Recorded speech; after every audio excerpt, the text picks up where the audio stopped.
What Terry's done, and when you see the book, you'll be amazed. And I'm just going to read to you what I did out about first time at the school. I've been appointed to East Maurice. Is that going? I've been appointed to East Maurice School, which was also opened in 1959.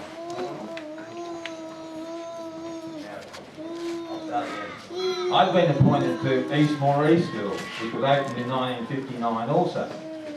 The inspector of schools arrived one morning, early March, and informed me that I'd been transferred to Tulloona Public School.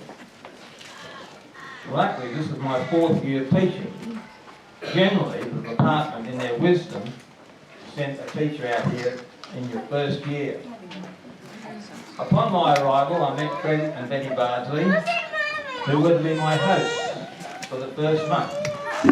I stayed with different families each month. This enabled me to cement a lasting relationship with all the parents and the community. And I still hold that friendship very dear. The school was to be a room in the shearing quarters on Tulloona. The room was about 9 foot wide and possibly 18 foot long. 2 small windows, no power, but we had a blackboard, which was about 7 foot wide. And this prevented us from closing the classroom door. It went over. School desks had been sourced, which were surplus to another school. So there was nothing modern in the school except the blackboard.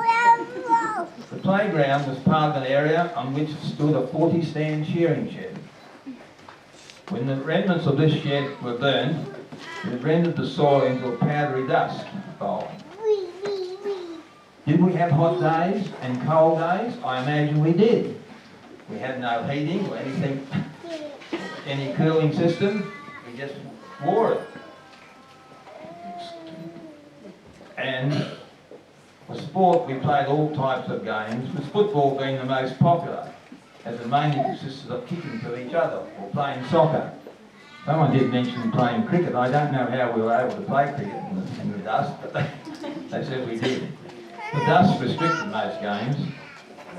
After a few weeks, the apprehension of coming to school disappeared for the students, and they all became enthusiastic learners. We had no textbooks, so all the work had to be written on the blackboard to keep all the grades busy.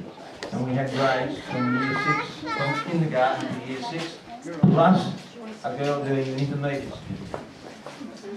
This student did correspondence and eventually passed the intermediate. Barbara Sinclair, I don't know whether Barbara's here today, I haven't seen her. I'm going to talk about the teacher's role. The teacher's role consisted of preparing the work for each day, dealing with all the correspondence, filling the inkwells, cleaning the classroom and the toilets, and looking after the grounds.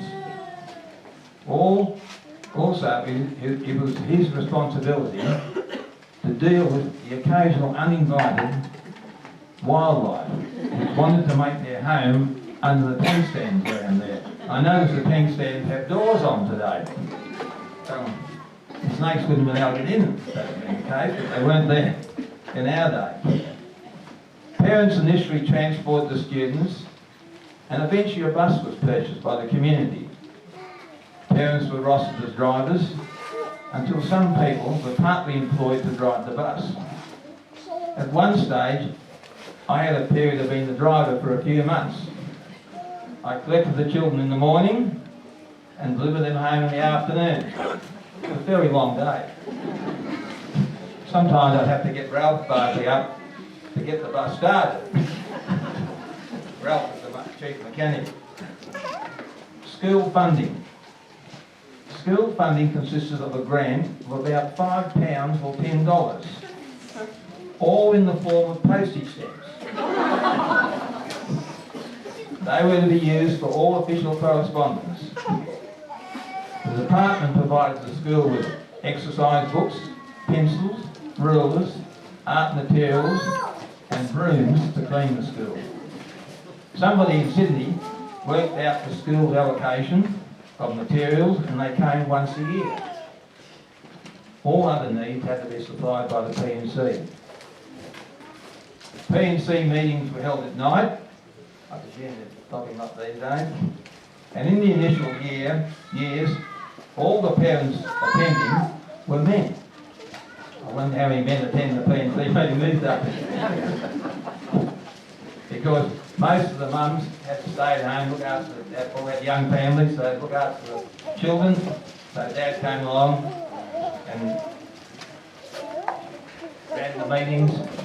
When we moved down to this building, from Tulloona, on occasions women did turn up because we had this bit of facilities. P&C meetings were held at night. Fundraising consisted of donations from the families, crown and anchor card games, and a horse racing event held at Warriner, with horses generally supplied by Ferg Shelton.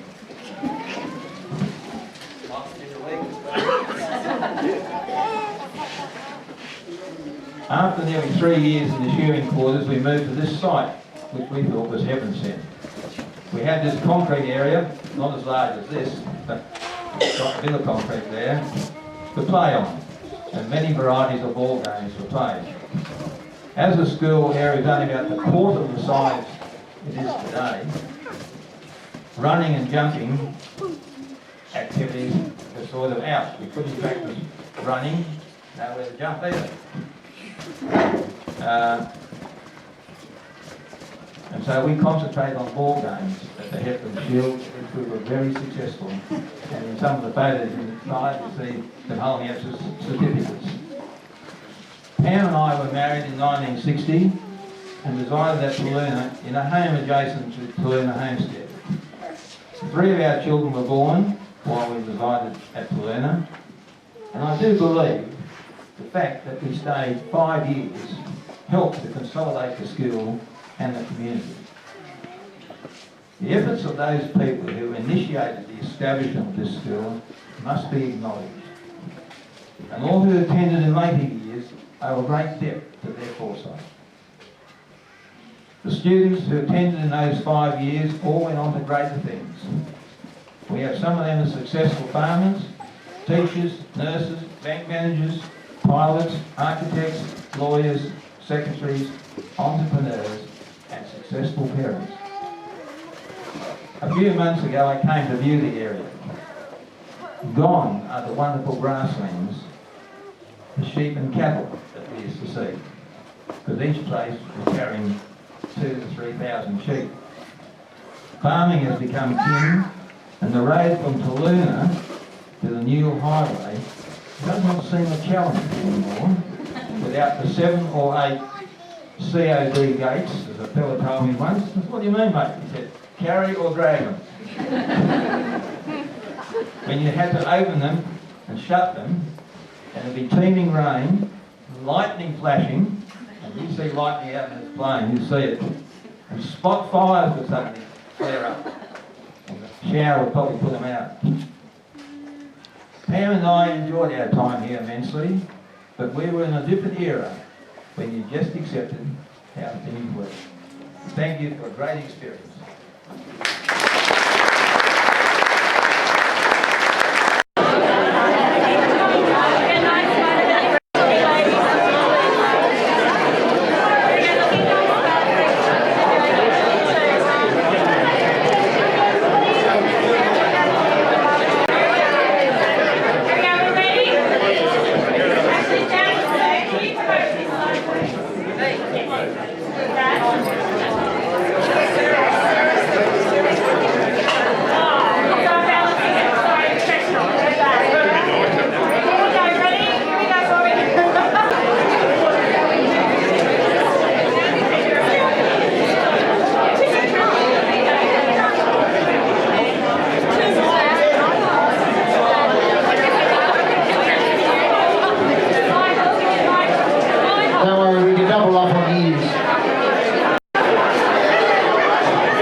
of the whole lot, put it together, just send it somewhere.